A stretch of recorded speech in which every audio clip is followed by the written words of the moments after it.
가족 여러분 안녕하세요. 오늘 가정예배 말씀 해설 시간에 오신 것을 정말 환영합니다. 자, 바로 본론으로 들어가 볼까요? 오늘 우리는 성경 전체를 통틀어서 가장 아름답고 또 가슴 뭉클한 화해의 순간을 만나보려고 하는데요. 평소에 그냥 요셉이 형들을 용서했구나 하고 스쳐 지나갔던 바로 그 장면에 사실 하나님의 엄청난 큰 그림과 깊은 은혜가 숨어 있다는 사실 알고 계셨나요? 자, 오늘 이 시간을 통해서 우리 가족 모두가 서로를 향한 진정한 용서 그리고 하나님의 놀라운 섭리를 듬뿍 깨닫는 귀한 시간이 되기를 바랍니다.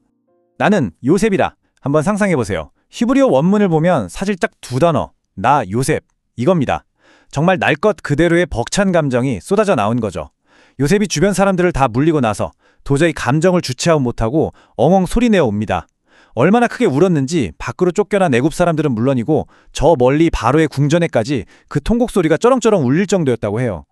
그토록 보고 싶었던 동생 베냐민, 자기를 대신해 희생하려 했던 유다의 그 변화된 모습, 그리고 고향에 계신 아버지에 대한 사무치는 그리움까지 지난 22년의 세월이 이 한순간에 왈칵 터져나온 겁니다. 자, 첫 번째 주제입니다. 1. 요셉의 눈물과 용서인데요. 요셉이 딱 정체를 밝혔을 때 그 방 안의 공기가 어땠을까요?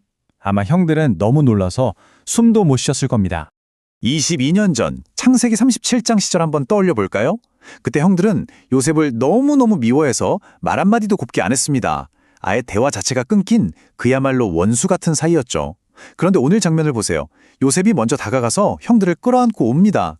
그제야 형들도 얼어붙었던 입을 열고 요셉과 말을 나누기 시작하죠. 그 지독했던 미움과 시기가 22년 만에 완전한 용서와 화해의 눈물로 씻겨내려가는 진짜 기적 같은 순간인 겁니다. 그럼 자연스럽게 두 번째 주제로 넘어가 보겠습니다. 2. 두려움을 덮는 섭리입니다.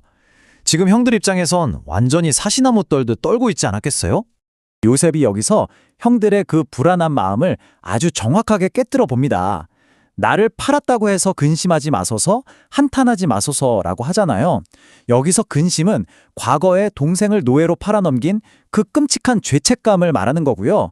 한탄은 이제 애굽 총리가 된 동생한테 우린 다 죽었구나 하는 미래에 대한 엄청난 공포를 말하는 겁니다. 요셉은 지금 형님들 그 과거의 죄책감도 미래의 불안감도 이제 다 내려놓으세요 하면서 그 무거운 짐을 완전히 벗겨주고 있는 거예요. 대체 어떻게 이런 일이 가능했을까요? 핵심은 바로 하나님의 섭리에 있습니다. 요셉이 이렇게 완벽하게 용서할 수 있었던 진짜 이유가 바로 여기 있죠. 형님들이 나를 판 게 아니라 하나님이 우리 생명을 구원하시려고 나를 먼저 보내신 겁니다. 와, 진짜 대단한 고백 아닌가요? 형들의 그 악한 의도조차도 훌쩍 뛰어넘어서 그 모든 사건들 뒤에서 생명을 살리려고 일하고 계셨던 분이 바로 하나님이시라는 겁니다. 원망이 감사로 바뀌는 엄청난 믿음의 고백인 거죠. 이어서 세 번째 주제 3. 위대한 구원의 계획입니다. 그렇다면 이 놀라운 하나님의 섭리가 우리 가족을 구체적으로 어떻게 살려내는지 한번 들여다볼까요? 숫자 5. 이게 도대체 뭘 의미할까요? 요셉이 형들에게 앞으로 5년이나 더 흉년이 남았습니다 라고 말하죠. 5년 동안 밭에 씨도 못 뿌리고 추수도 못하는 그 끔찍한 고통의 시간이 고스란히 남아있다는 뜻입니다. 만약 하나님께서 요셉을 애굽에 미리 안 보내셨다면요.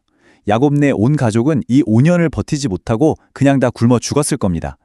이 5년이라는 숫자는 우리 생명을 살리기 위해 하나님이 얼마나 치밀하게 먼저 움직이셨는지를 보여주는 확실한 증거인 셈이죠. 그래서 하나님은 요셉을 아주 특별한 세 자리로 높이 올리십니다. 바로의 아버지, 온 집의 주, 그리고 애굽 온 땅의 통치자. 요셉은 하나님이 나를 바로에게 보내셔서 이렇게 만드셨다라고 딱 잘라 말합니다. 자기가 똑똑해서 출세한 게 아니라 철저하게 가족들을 돌보고 우리 생명을 지켜주기 위해 하나님이 친히 요셉을 그 자리에 꽂아 두셨다는 겁니다. 정말 놀라운 계획이지 않나요? 네 번째 주제 4. 예수님의 십자가 은혜입니다. 이 수천 년 전 옛날 이야기가 놀랍게도 오늘날 우리를 향한 십자가 복음이랑 소름 돋게 똑같이 연결이 됩니다. 요셉 한번 보세요. 자기를 팔아넘긴 원수 같은 형들인데 복수하기는커녕 풍족하게 살 수 있는 고센 땅을 딱 예비해 줍니다. 그럼 예수님은 어떠신가요?